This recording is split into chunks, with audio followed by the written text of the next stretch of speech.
Hey everyone, this is the first part of our chapter called Security in the Contemporary World, which is chapter number 5 from our book called Contemporary World Politics. तो आपने अपनी book का chapter भी पढ़ना है और इस video को भी देखना है मैक्सिमम एडवांटेज के लिए. So let's start with the basic meaning of security. अब अगर किसी आम इंसान से हम बेसिक लेवल पे पूछे कि सिक्योरिटी का मतलब क्या होता है तो वो कहेंगे कि फ्रीडम फ्रॉम थ्रेट्स. अब इसमें थ्रेट्स का मतलब क्या हुआ? थ्रेट्स का मतलब होता है पॉसिबिलिटी.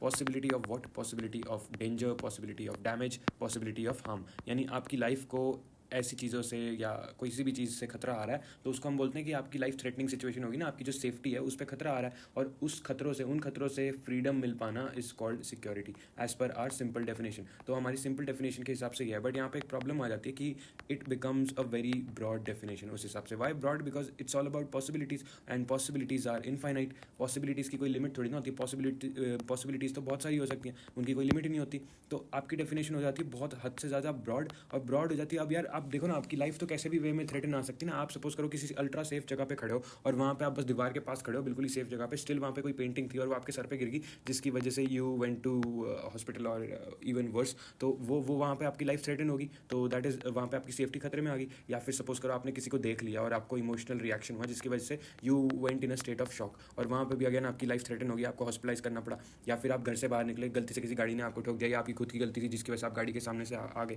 तो वहाँ पे भी आपकी लाइफ खतरे में आ सकती है. तो that is also threat to your safety. ऐसे डिफाइन करने लगे हम तो सिक्योरिटी का कोई मतलब रहेगा ही नहीं ना. It becomes a very broad definition, उसकी कोई प्रॉपर डेफिनेशन तो होगी ही नहीं. तो ऐसे तो सब कुछ ही बोल दिया. तो और we will always stay in a state of paranoia, क्योंकि अगर ऐसे हम डिफाइन करने लगे इस डेफिनेशन के हिसाब से फिर तो आप हर वक्त कह सकते हो कि नेशनल सिक्योरिटी खतरा, आपका नेशनल इंटरेस्ट खतरे में, आपकी नेशनल सिक्योरिटी का कंसर्न हो रखा है, तो बड़ी सब लोग टेंशन में आ लेंगे. तो इस ये यानी रॉन्ग है. तो we will get the expert opinion as a result. तो एक्सपर्ट्स की सुनते हैं कि वो उनके हिसाब से सिक्योरिटी की डेफिनेशन क्या होती है. उनके हिसाब से it means freedom from those things that threaten core values. ठीक है, कोर वैल्यूज़ यहाँ पे ये हमारा एक मेन टर्म है, कोर वैल्यूज़. अब इसका मतलब क्या हुआ? कोर वैल्यूज़ कौन सी core values? Core values individuals की, core values country as a whole की. ठीक है, कंट्री की कोर वैल्यूज़, आपके स्ट्रीट पीपल की, लोग जो किसी रैंडम स्ट्रीट के लोग हैं उनकी कोर वैल्यूज़. किसकी कोर वैल्यूज़ की बात कर रहे हैं हम यहाँ पे? या फिर ये जो हम थ्रेट की बात कर रहे हैं, ये थ्रेट की इंटेंसिटी कितनी होनी चाहिए. ठीक है, इसको कौन डिफाइन करेगा? कि ये आप बोलो ना कि थ्रेट इन आपकी कोर वैल्यूज़ खतरे में आ जानी है, तो ये जो थ्रेट हम यहाँ पे डिफाइन कर रहे हैं, इसको यूज़ कर रहे हैं, इसकी इंटेंसिटी कितने लेवल का थ्रेट होना चाहिए. वो थ्रेट तो आप कैसा भी हो सकता है ना. अब अगर कोई चलता फिरता आदमी जा रहा है, उसको सड़क पे किसी ने रॉब कर लिया उसको, ठीक है, उसके पैसे चोरी वगैरह कर लिए ऑन नाइफ पॉइंट पे रख के, गन पॉइंट पे रख के, तो यार उसको आप क्या ये कह सकते हो कि it's a situation of national security in danger. ठीक है, नेशनल सिक्योरिटी खतरे में आ गई. क्या उसको ऐसा डिफाइन कर सकते हो आप? नहीं, मोस्ट लाइकली है ना, नहीं. सारे लोग ज़्यादातर यही आंसर देंगे कि उसको हम नेशनल सिक्योरिटी का इशू नहीं बोल सकते. Yet we would be paralysed if such an extensive view of security everywhere we look the world would be full of dangers. Again उस हिसाब से ये जैसे हमने ये सड़क वाला एग्जाम्पल बात करा, रॉबर वाला एग्जाम्पल, या ऐसे कोई भी ये सिंपल एग्जाम्पल्स, क्योंकि थ्रेटन तो आपकी लाइफ किसी भी सिचुएशन में हो सकती है ना. आपको कभी भी आपकी लाइफ थ्रेटन में हो सकता है. अब अगर आप हर किसी को सिक्योरिटी कोर वैल्यू बोलने लगे कि those are all of them are core values, तो आप हर वक्त पैरानोया में रहोगे. हर वक्त आपका टेंशन में रहेगा दिमाग और केओस में रहेगा आपकी कंट्री हर वक्त कि यार everything is a security threat, everything is a security concern. Similarly जो थ्रेट की डेफिनेशन है उसकी इंटेंसिटी अगर हम नहीं डिफाइन कर रहे तो यार छोटी मोटी चीज़ की आप जा रहे हो, आप सड़क पे गिर गए, नॉर्मल से आपके घुटने में चोट आकी, वो भी आपकी लाइफ को थ्रेट कर रही है, तो आप उसको भी कहने लग जाओगे यार कोर वैल्यूज़ हमारी हार्म हो रही है. या फिर इससे कोई बड़ी दूसरी ऐसी भी रैंडम चीज़ हो रही है, उसको भी आप कहने लग जाओगे यार हमारी कोर वैल्यूज़ हार्म हो रही है. तो ये तो प्रॉब्लमेटिक हो जाएगी ना. इसको कैसे हम डिफाइन करें? ये उन्होंने बोल तो दिया, तो वो एडिशनल हमको और कॉन्टेक्स्ट देते हैं इसका कि it means freedom from those things that threaten core values, specifically consisting of extremely dangerous threats. ये हमारे कीवर्ड्स हैं यहाँ पे. That could so endanger those values that they would be damaged beyond repair if nothing is done to deal with the situation. अब यहाँ पे हमें थोड़ा सा मीनिंग क्लियर होने लगता है कि जिन कोर वैल्यूज़ की बात कर रहे हैं ना, हम किसकी बात कर रहे हैं यहाँ पे? आपके एक फंडामेंटल्स की बात कर रहे हैं आपके, या फिर आपके यहाँ पे हम प्रिंसिपल्स की बात कर रहे हैं कि किन प्रिंसिपल्स के लिए आपकी कंट्री एज पीपल, या फिर आपका कल्चर, या फिर आपकी कंट्री या आपका नेशन किन चीज़ों के लिए स्टैंड करता है. और उन जो स्टैंड करता है ना, उन जो आपकी नींव है, आपकी जो बिल्डिंग है, उसकी जो नींव है ना, उसको अगर वो जो आपकी कोर है ना, उसको अगर थ्रेट आने लग गया और आपकी कोर वैल्यू ही डैमेज होगी, यानी आपकी जो ये जो कोर वैल्यूज़ है जिनके लिए आप स्टैंड करते हो एज अ कंट्री या एज पीपल, उसको आप अगर ऐसा डैमेज आया ना जो कि रिपेयर हो ही नहीं पाया, आप उसको वापस फिक्स कभी कर ही नहीं पाओगे, कभी भी नहीं कर पाओगे, तो उसमें जो ऐसा डैमेज आएगा ना, वहाँ पे हम बोलते हैं कि इट्स अ सिक्योरिटी थ्रेट। अगर ऐसी पोटेंशियल सिचुएशन आ गई जहाँ पे ऐसा होने का चांसेस हैं या ऐसे होने के पोटेंशियल दिख रहा है हमें, तो उसको हम बोलेंगे कि इट्स अ सिक्योरिटी थ्रेट। ये हमारी होगी प्रॉपर डेफिनेशन ऑफ सिक्योरिटी। तो इसको पढ़ लेना, इसको याद रख लेना, ठीक है। और बस ये स्पेसिफिक एक्सट्रीमली डेंजरस थ्रेट्स, जो थ्रेट्स है ना उनकी इंटेंसिटी होनी चाहिए एक्सट्रीम डेंजरस लेवल पे, ठीक है। एक्सट्रीम डेंजर होना चाहिए, ऐसे ही नहीं छोटे मोटे। यार अब छोटी मोटी प्रॉब्लम्स तो होंगी ना, it is part of being living in a society, उसको आप कुछ नहीं कर सकते। बट आप उनको सेम, अब कोई न्यूक्लियर थ्रेट हो रहा है आपकी कंट्री पे, उसको आप थोड़ी ना कह सकते हो कि किसी ने आपको सड़क चलते किसी ने रॉब कर लिया आपको, आपके पैसे चोरी कर लिए। Those are not same things, those two are not the same things. तो उनको आप इक्वेट नहीं कर सकते। न्यूक्लियर वाली situation is an actual threat to your security, it's an actual threat to your core values. But normal कोई अपने पैसे वैसे चोरी होगी, उसको आप नहीं बोल सकते कि it's a threat to your national security.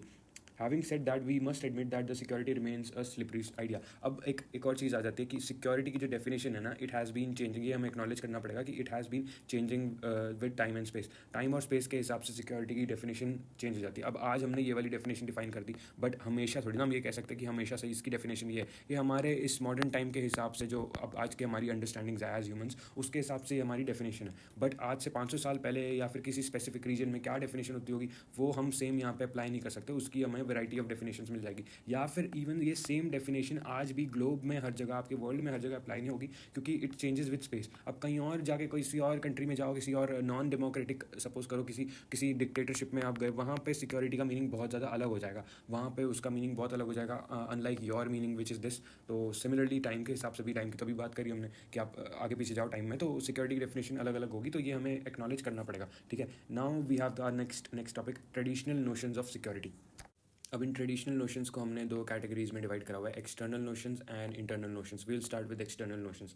अब जब भी हम सिक्योरिटी की बात करते हैं, तो इन अ ट्रेडिशनल सेंस सिक्योरिटी का मतलब क्या होता है कि it involves military friction, military action. यहाँ पे मिलिट्री फ्रिक्शन कह लो या एक्शन कह लो, तो कोई भी चलेगा। तो मिलिट्री इन्वॉल्व होती है, या फिर आपका कोई जो नेशनल सिक्योरिटी है वो खतरे में है, ठीक है। ये सब बात करते हैं ना हम जब भी ट्रेडिशनल डेफिनेशन, अगर हम सिक्योरिटी की बोले तो ये सब एलिमेंट्स आते हैं हमारे। और यूजुअली क्या इन्वॉल्व होता है कि one country is attacking the other country, ठीक है। एक कंट्री दूसरी कंट्री पे अटैक कर रही है, अटैक हो रहा है वो, तो ये सब हमारा होता है। और अटैक करके वो क्या थ्रेटन कर रही है, अटैक करके वो थ्रेटन कर रही है core values, core values of the country being attack. जिस पे अटैक हो रहा है वो उसकी कोर वैल्यूज़ पे अटैक हो रहा है ना, जिस कंट्री पे अटैक हुआ जा रहा है तो उसकी जो कोर वैल्यूज़ हैं वो खतरे में। तो it's a country to country versus country वाली सिचुएशन हो जाती है। और ये दो कंट्रीज़ की फाइट है, और दोनों एक दूसरे, मतलब जिस पे अटैक हो रहा है, जिसने वॉर स्टार्ट करी, वो दूसरे कंट्री की कोर वैल्यूज़ पे अपना अपना दबदबा हासिल कर रहा है या फिर उसको डिस्ट्रॉय करने की कोशिश कर रहा है, ठीक है। अभी कोर वैल्यूज़ फॉर एग्जांपल क्या हो जाएगी, सॉवरेंटी आपकी, या फिर आपका ये इंडिपेंडेंस है, या फिर आप टेरिटोरियल इंटीग्रिटी, टेरिटरी छीन जाएगी आपकी। तो ये सब टाइप की कोर वैल्यूज़ हैं जो कि इस सिचुएशन में आपकी डिस्ट्रॉय हो सकते हैं या हार्म हो सकता है उन पर, they could be under danger. यहाँ पे सोवरेंटी का मतलब क्या हुआ, आपकी फ्रीडम एज अ कंट्री। आप एज अ कंट्री किसी दूसरी कंट्री की गुलाम नहीं हो ना, आपकी खुद की अपनी चॉइस, आप पे कोई एक्सटर्नली अपना वो ऑर्डर नहीं कर सकता आपको, तो आप सब सारे इक्वल हो, तो उसको बोलते हैं कि सोवरेंटी। अब जब ये सोवरेंटी खतरे में आ जाती है, तो यानी आपकी कोर वैल्यू पे यहाँ पे डेंजर में आ रहा है आपका, ठीक है, रेड अलर्ट हो गया। Now in responding to threat of war, a government has three basic choices. तीन चॉइसेस होती है ऐसी सिचुएशन में, किसी भी गवर्नमेंट के पास तीन चॉइसेस, कि या तो यार उसमें आप सरेंडर कर दो, ठीक है, या फिर आप क्या बोलते हैं, prevent the other side from attacking by promising to raise the cost of war to an unacceptable level. तो यहाँ पे आप कॉस्ट को बहुत ज़्यादा बढ़ाने का एक वो एक सिचुएशन, यहाँ पे एक डेंजर दिखा दो कि देखो अगर तुम अटैक करोगे इसमें, तो तुम्हारा तो चलो ठीक है तुम करोगे, हमारा नुकसान करोगे, बट तुम्हारे लिए भी जो इकोनॉमिक कॉस्ट होंगी ना बहुत ज़्यादा होंगी। तो ये चॉइस होती है। फिर तीसरी चॉइस है एक कि and to defend itself, defend करो खुद को, actually breaks out as to deny the attacking country its objective and turn back, और उसको वापस भेज दो, यानी खुद आप अपने आप को डिफेंड करो अगर आप पे अटैक करो, और जो भी वो उनके प्लान्स थे अटैकिंग कंट्री के, उसको बैकफायर करवा दो, उनको फेल करवा दो। अच्छा, यहाँ पे एक और चीज़ है जो हमने फर्स्ट वाला पॉइंट मेंशन करा था कि सरेंडर करना। सरेंडर का मतलब क्या होता है, it means to give up. अब ये भी एक चॉइस होती है कि यार आप पे अटैक हो रहा है, आप छोड़ दो, कि आप हार मान लो कि कोई बात नहीं, मैं हार गया, तुम जीत गए। तो वो चॉइसेस होती हैं। अब इन तीन चॉइसेस में गवर्नमेंट्स में choose to surrender when actually confronted by war, but they will not advertise this as the policy of the country. अब अगर उन्होंने गिव अप कर भी दिया ना, तो यूजुअली गवर्नमेंट्स का अपना भी एक ऑनर होता है, एक ईगो होता है, एक उनकी भी अपनी सेल्फ रिस्पेक्ट होती है ना, तो इवन अगर वो गिव अप कर भी रहे हैं, वो इस चीज़ को सबको बताने नहीं देंगे, ठीक है। वो अलाउ, वो ये चाहेंगे कि एक पब्लिक को ना ही पता लगे, पब्लिक को कोई और मिस इन्फॉर्मेशन जाए, कुछ और बताया जाए, पब्लिक को ये ना बताया जाए, क्योंकि बड़ी एम्बैरेसिंग सी चीज़ होगी ना, शर्मिंदगी की बात हो जाती है। तो गवर्नमेंट्स प्रेफर कि ऐसा ना हो। Therefore security policy is concerned with preventing war which is called deterrence. अब क्या है, ये गिव अप वाली सिचुएशन तक आपकी बात आए ही ना, इस तक आप बात पहुंचने ही ना दो, तो इस चक्कर में हमारा फर्स्ट कॉन्सेप्ट आता है यहाँ पे डेटरेंस का। डेटरेंस का मतलब क्या होता है? डेटरेंस का मतलब कि आप इतना डाउट शो कर दो, ठीक है, या फिर आप इतना फियर क्रिएट कर दो कि वो वॉर की पॉसिबिलिटी हो ही ना पाए, वो जो मिलिट्री फ्रिक्शन था हमारा, उस तक बात हमारी पहुंच ही ना पाए। तो आप इतना डर क्रिएट कर दो ताकि वहाँ आगे आप दोनों को इन्वॉल्व होना ही ना पड़े किसी भी टाइप के कॉन्फ्लिक्ट में। और उस कॉन्फ्लिक्ट में अगर इन्वॉल्व हो गए तो फिर आपकी जो पॉसिबिलिटी है आपकी कोर वैल्यूज थ्रेट होने की, जिसमें आपको गिव अप करना पड़ सकता है, आपको सरेंडर करना पड़ सकता है, तो वो वहाँ तक आपकी बात पहुँचे ही ना। तो आप डेटरेंस का यूज़ करते हो, ये हमारा फर्स्ट पॉइंट है इसमें, इस वाले एक्सटर्नल नोशंस के अंदर, कि फियर क्रिएट कर दो, डाउट क्रिएट कर दो, जिससे हमारी बात पहुँचे ही ना आपकी वॉर वगैरह तक। नेक्स्ट है, अगर आप वो नहीं कर पा रहे तो आप करो फिर अपने आप को डिफेंड, ठीक है, कि आप जो वॉर होने वाली है या तो उसको लिमिट कर दो या फिर उसको रोक दो, उसको खत्म कर दो। डिफेंस जब आप करते हो, या तो आप पे अटैक हो रहा है, आप डिफेंड करते हो, तो आप कई बार क्या होता है, हरा देते हो दूसरी कंट्री को, तो आपने वॉर खत्म कर दी। या फिर जो आप पे जो भी अटैक हो रहा था, आपने उसको ग्रेटली लिमिट कर दिया। अगर आप हार भी नहीं रहे, जीत भी नहीं रहे, बट आपने लिमिट तो कर दिया ना डैमेज को, तो उसको बोलते हैं डिफेंस करना। तो this would be our second point. अब हमारा एक थर्ड पॉइंट आ जाता है इन्हीं एक्सटर्नल नोशंस में, बैलेंस ऑफ पावर, ठीक है, बैलेंस ऑफ पावर। अब कई बार क्या होता है कि ऐसी सिचुएशन होती है कि कंट्रीज साथ में हैं, बट उनको आपस में कोई दिख रहा है कि इतनी पॉसिबिलिटी वॉर की है नहीं, दोनों का अच्छा रिलेशन है, बट इनमें से अगर कोई एक पावरफुल हुई ना, तो हो जाती है प्रॉब्लम, ठीक है, कि अगर वो पावरफुल हुई ना, तो वो क्या क्रिएट करती है बाकियों के मन में, फियर, बाकी की दुनिया में फियर क्रिएट करती है। और अगर सपोज करो नेबरिंग ना भी हुई, कोई दूर की कंट्रीज़ की बात कर लो, कोई एक इधर है एक इधर है, अब अगर कोई भी इनमें से ढेर सारी कंट्रीज़ हैं आपकी, इनमें से कोई भी अगर एक सुपर पावरफुल है ना, उसकी एक्स्ट्रा पावर है, ये एक्स्ट्रा स्पेशल है और ये एक्स्ट्रा पावरफुल है, तो ये ऑटोमेटिकली बाकी सारी दुनिया के अंदर फियर क्रिएट करेगा, ठीक है, विदाउट इवन डूइंग एनीथिंग। अगर सपोज करो ये अटैक ना भी कर रहा हो और it is a peace loving country और दिख रहा है आपको कि हाँ ये लोग समझदार है, ये अटैक नहीं करेंगे, उसके बावजूद डिस्पाइट दैट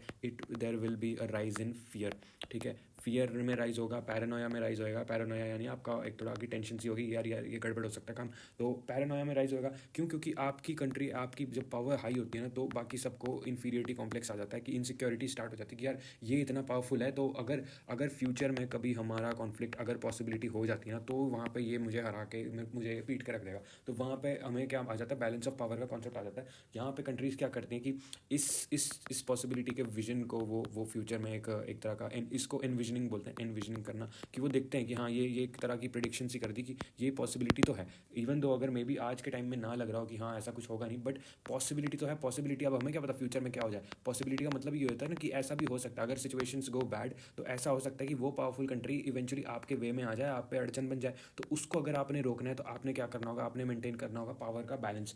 पावर का बैलेंस आप कैसे मेंटेन करोगे? पावर का बैलेंस मेंटेन करोगे उस दूसरी कंट्री को मैच करके, ठीक है, मैच करके, यानी जो भी उसकी पावर है, जो भी उसके पावर लेवल्स हैं, आप उसके साथ अपना इक्वल करने की कोशिश करोगे अपने पावर लेवल्स को। तो अगर उसके पास ढेर सारे वेपन्स हैं, तो आप अपने वेपन्स की जो अमाउंट है उनको भी बढ़ाओगे, ठीक है, ताकि आपको कोई खतरा ना हो। अगर उसके पास न्यूक्लियर कैपेबिलिटी है, तो आप अपने आप के पास भी न्यूक्लियर कैपेबिलिटी लेके आओगे। ये ढेर सारी कंट्रीज़, ढेर सारे रीजन्स ऑफ वर्ल्ड में ऐसी ढेर सारी चीज़ें कई बार हुई हुई हैं। तो अभी हम घर की बात कर लेते हैं, इंडिया पाकिस्तान के केस में भी यही होता है। इंडिया अगर कुछ करता है, इंडिया न्यूक्लियर कैपेबिलिटी लेता है, तो पाकिस्तान कहता है मुझे भी चाहिए, ठीक है, तो ये ऑटोमेटिक सिचुएशन होती है। या फिर चाइना, अगर चाइना कोई ऊटपटांग हरकत करने लगता है, इंडिया को ऑटोमेटिकली थ्रेट हो जाता है कि यार हमें भी इसके लेवल पे, अगर क्योंकि ये तो कल को कुछ भी कर देगा, तो हमें इसको मैच करना होगा, ताकि क्या हमारा मेंटेन हो, हमारा बीओपी मेंटेन हो, बैलेंस ऑफ पावर। ये हमारा थर्ड पॉइंट है इसमें, ठीक है। तो बैलेंस ऑफ पावर हमारा ये थर्ड पॉइंट है। They do work how to maintain favourable balance of power in other countries, those with whom they have differences, उसमें दे और with those they have had conflicts in the past. अब वही ऐसी history होती है कि या तो इनके साथ डिसएग्रीमेंट्स रहे होंगे, नेगेटिव रिलेशनशिप जब होती है, तो उस सिचुएशन में बीओपी की जो पॉसिबिलिटी है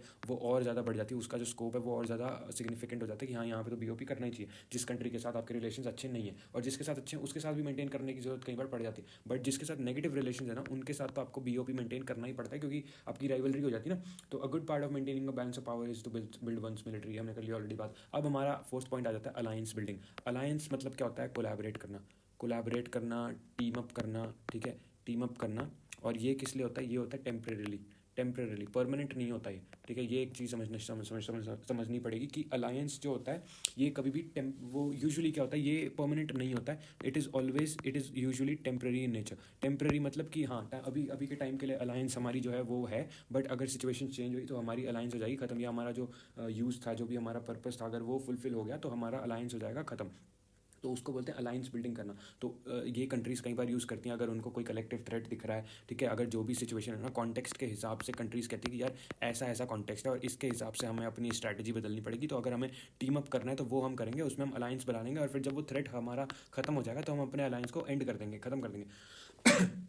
फॉर एग्जाम्पल इसमें हमने ये आपका ये यूएस का एग्जाम्पल दिया हुआ है। अब यूएस यूज़ टू सपोर्ट आपका जो अफगानिस्तान में वो जो रेडिकल ग्रुप्स थे, वो सोवियत यूनियन के अगेंस्ट यूएस 1980s में, 1980s में या फिर 1970s में यूएस उनको सपोर्ट करता था। क्यों? क्योंकि वो सोवियत यूनियन के अगेंस्ट फाइट करने में हेल्प कर रहे थे। बट जैसे ही सोवियत यूनियन हटा वहाँ से, यूएस उन्हीं पर अटैक करने लग गया। वाई? बिकॉज थे वो रेडिकल और उन्होंने यूएस में वो 9/11 करा था, ठीक है। तो उसलिए यूएस उनसे जो पहले उनकी टीम का हिस्सा वो करते थे उन पर अटैक करने लग गया यूएस। तो that is called alliance building का एग्जाम्पल, कि जब आपकी कन्वीनियंस थी आपने अलायंस बनाया, जब आपकी कन्वीनियंस खत्म होगी तो आपने अलायंस तोड़ के इवन दुश्मनी अपनी स्टार्ट कर ली।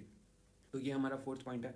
अब इन traditional view of the security, most threats to a country's security come from outside its borders, that is because the international system is rather brutal arena. अब इंटरनेशनल जो अरीना है हमारा, it is a very brutal place, ठीक है, बड़ी खतरनाक place है। Why? Because there is no central authority. Central authority कोई है नहीं ना। अब आपकी कंट्री में तो गवर्नमेंट होती है आपकी जो कि सारा कुछ कंट्रोल करती है, वहाँ पे सेंट्रल अथॉरिटी वो होती है। बट वर्ल्ड का क्या, वर्ल्ड में कोई सेंट्रल अथॉरिटी नहीं है। कई लोग कहते हैं कि यूएन होना चाहिए। भाई यूएन नहीं हो सकता। यूएन तो खुद उन वर्ल्ड की कंट्रीज़ के हिसाब से उनके पैसों पे चलता है। तो यूएन तो आप कह ही नहीं सकते कि वो सेंट्रल अथॉरिटी का काम कभी नहीं करेगा। वो वर्ल्ड आपका बेसिकली होता है जंगल राज वहाँ पे चल रहा है, और वहाँ पे आपका सिर्फ एक ही रूल चलता है, पावर का रूल, कि कौन सबसे ज़्यादा पावर हुआ है। वहाँ पे सिर्फ होता है केओस, वहाँ पे खुला केओस होता है। और अगर आप वहाँ पे अपने पावर को ना बढ़ाओगे तो आपका हो जाएगा डैमेज, आपके जो कोर वैल्यूज़ हैं वो सब खतरे में आ जाएगी, आपकी एग्जिस्टेंस खतरे में आ जाएगी। तो वो इसलिए आप it is a brutal arena. और वहाँ पे आपका ये एक्सटर्नल, ये हमारा traditional definition of external notion of security था।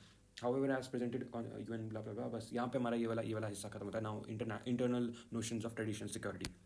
अब ट्रेडिशनल नोशंस ऑफ सिक्योरिटी में हम एक चीज़ नोटिस करते हैं कि जो इंटरनल सिक्योरिटी की इंपॉर्टेंस है ना, वो इतनी ज़्यादा है नहीं, एक्सटर्नल पे ज़्यादा फोकस है। अब ऐसा क्यों? ऐसा समझने के लिए we will have to look at the historical context. अब हमारी वर्ल्ड वॉर 2 जब खत्म हुई और उसके बाद का जो ज़माना था पोस्ट वर्ल्ड वॉर 2 वाला टाइम, तो उसमें हम एक चीज़ देखते हैं, जो हमारे दो सबसे दो मेन लीडर्स हैं ना, जो ब्लॉक्स के दो लीडर्स हैं, यूएस एंड सोवियत यूनियन, इनके लिए इंटरनल सिक्योरिटी के जो इशूज़ थे ये थे सॉर्टेड। इनके लिए ये प्रॉब्लम थी नहीं, इनका ये क्लियर था, इनका सारा कंसर्न था एक्सटर्नल सिक्योरिटी। फिर जो हमारे अदर वेस्टर्न पावर्स थी, वेस्टर्न यूरोपियन नेशन से, जो हमारे फॉर एग्जांपल आपका यूके या फिर आपका फ्रांस, इन सब के लिए भी जो इंटरनल सिक्योरिटी वाला चीज़ थी वो इतना ज़्यादा कंसर्न था नहीं, वो मोस्टली सॉर्टेड था। इनकी ये जो इंटरनल मैटर्स थे वो उन्होंने अपना फिक्स कर ही रखा था। तो हमेशा से हम देखते हैं कि एक्सटर्नल सिक्योरिटी पे ज़्यादा फोकस रहा है। तो ये इसलिए ट्रेडिशनल सेंस, अब इन्हीं के ये इसी को तो बोलते हैं ट्रेडिशनल सेंस। तो ये जो मेजर प्लेयर्स हैं इनके हिसाब से कभी कंसर्न रहा ही नहीं। ऊपर से फिर हम नेक्स्ट क्या देखते हैं, कोल्ड वॉर वाला हमारा टाइम स्टार्ट हो जाता है। अब कोल्ड वॉर वाले टाइम में क्या हो रहा है, आपका स्टार्ट हुआ है पैरानॉइड सिचुएशन। पैरानोया फैला हुआ है, पैरानोया मतलब कि फियर फैला हुआ है हर जगह कि कोई कहीं से भी वॉर ना स्टार्ट हो जाए।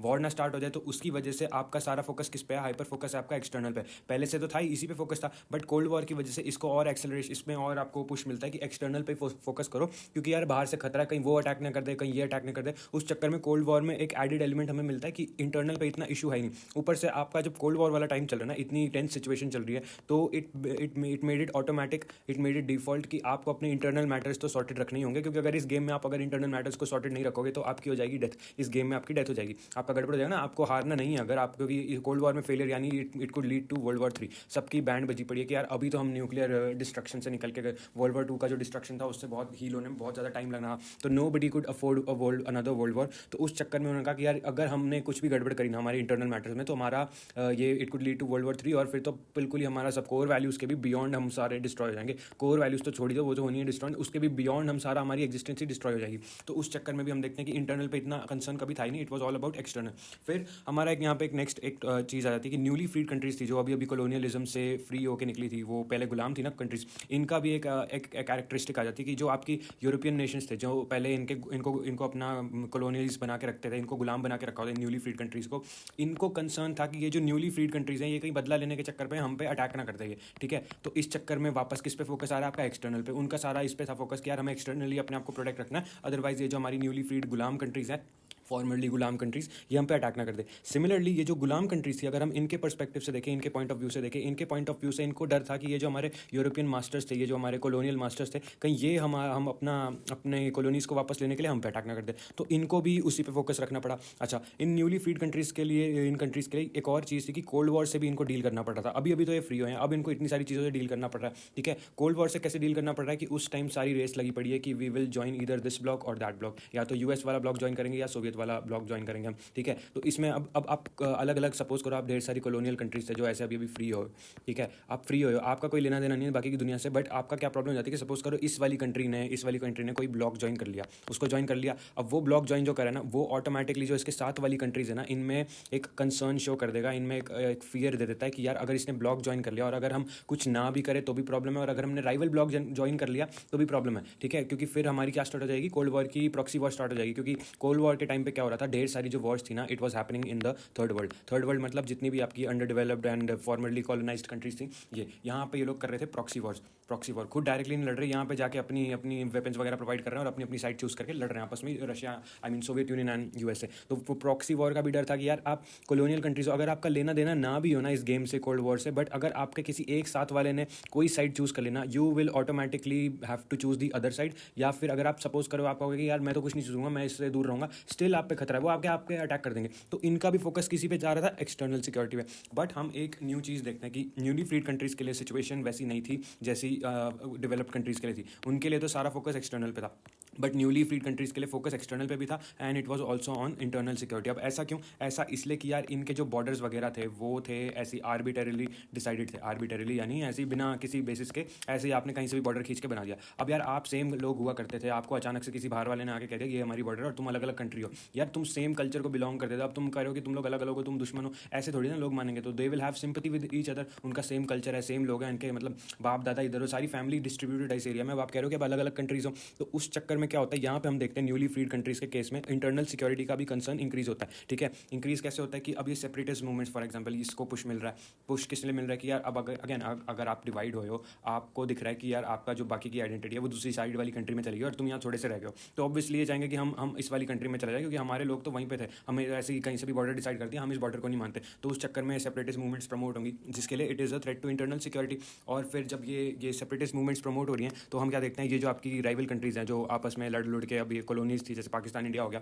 ये आपस में इनका टेंशन थी, इवन तो पहले एक कंट्री हुआ करते थे, अब पहले एक कंट्री हुआ भी करते थे, बट इनके आपस में जो भी दुश्मनी है, अब न्यू रियलिटीज़ के हिसाब से दुश्मनी आ गई। तो क्या होगा, जो अगर आपकी राइवल कंट्री है और आपके साथ वाली में कोई प्रॉब्लम हो रही है, राइवल कंट्री उस साथ वाली में प्रॉब्लम्स को एनकरेज करती है, ठीक है। वो उसका फ़ायदा है ना कि अच्छा मेरी दुश्मन कंट्री में अगर कुछ भी हम केओस क्रिएट कर पा रहे हैं, तो उसको वाई नॉट, वो तो हमारे लिए फ़ायदा है, तो वो करो। तो इसलिए सेपरेटिस्ट मूवमेंट्स को और ज़्यादा इसके थ्रू प्रमोशन मिल रहा है, ठीक है। तो हम ये देखते हैं। फिर थ्रेट फ्रॉम नेबर्स, अगेन ये वही सेम बात है कि थ्रेट फ्रॉम नेबर्स। अब threat from neighbours was not just direct threat तो था ही कि मिलिट्री डायरेक्ट कॉन्फ्लिक्ट स्टार्ट हो जाएगा, कि डायरेक्ट वॉर हो जाएगी, बट इनडायरेक्ट कॉन्फ्लिक्ट भी था। इनडायरेक्ट कॉन्फ्लिक्ट कैसे? इनडायरेक्ट कॉन्फ्लिक्ट ऐसे ही जैसे सेपरेटिस्ट मूवमेंट्स प्रमोट कर दी, या फिर कोई केओस प्रमोट कर दिया, या फिर आपने जो जैसे आपके सीक्रेट एजेंसीज वगैरह होती हैं, ठीक है। जैसे पाकिस्तान पे कई बार इल्ज़ाम लगता है ना कि सेवन सिस्टर्स वाले रीजन में भी पाकिस्तान वहाँ पे इंडिया के लिए प्रॉब्लम क्रिएट करता है, वहाँ पे सेपरेटिस्ट मूवमेंट्स को फीड करता है। या फिर अपना खालिस्तान एंड कश्मीर वाला इशू तो पाकिस्तान से रिलेटेड है कि वो उसको खुद का फायदा चाहे कुछ भी ना हो रहा हो, खुद की कंट्री डेवलप नहीं हो रही, बट इंडिया का नुकसान हो रहा है, तो बहुत बढ़िया बात है। तो this is always going to happen among rival countries, ठीक है। राइवल कंट्रीज में ये होना ही है।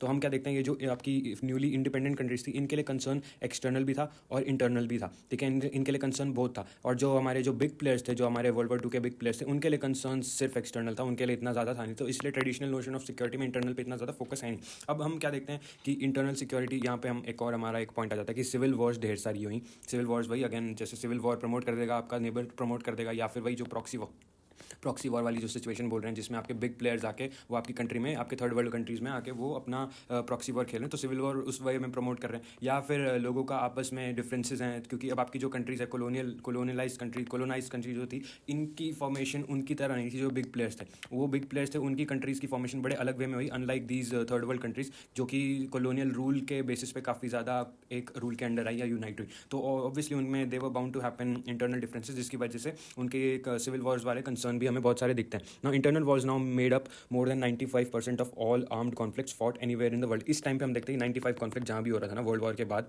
उस टाइम में कोल्ड वॉर वाले टाइम में 95% it was in internal matters, internal cases हो रहे थे उसके। और आपके 1946 से लेकर 1991 तक हम क्या देखते हैं कि conflict fought between 1946 and 99 there was 12-fold rise in the number of civil wars, 12 times rise होगी सिविल वॉर्स आपकी, ठीक है। और इतना ज़्यादा हाई जंप हमने कभी नहीं देखा था लास्ट के 200 सालों में, इतना ज़्यादा, मतलब इतनी ज़्यादा राइज होगी। तो यहाँ पे हमको दिखता है कि जो हमारी न्यूली इंडिपेंडेंट कंट्रीज़ थी, इनके लिए internal security was a much bigger concern as well as in external, इनके लिए दोनों था। और जो हमारे बिग प्लेयर्स थे उनके लिए सिर्फ एक्सटर्नल था, उनके लिए कभी बड़ी बात हुई नहीं। तो यहाँ पे हमारा ये वाला हिस्सा ख़त्म होता है और यहाँ पे हमारा पार्ट 1 भी ख़त्म होता है। आपको पार्ट 2 जो भी हम इसके बाद हेडिंग्स जो भी इसके बाद होगा वो हम पार्ट 2 में पढ़ेंगे, तो उस पर आपकी स्क्रीन पे अपीयर हो रही होगी, तो उसको क्लिक कर देना और let's continue our lecture in that video. So thank you, bye.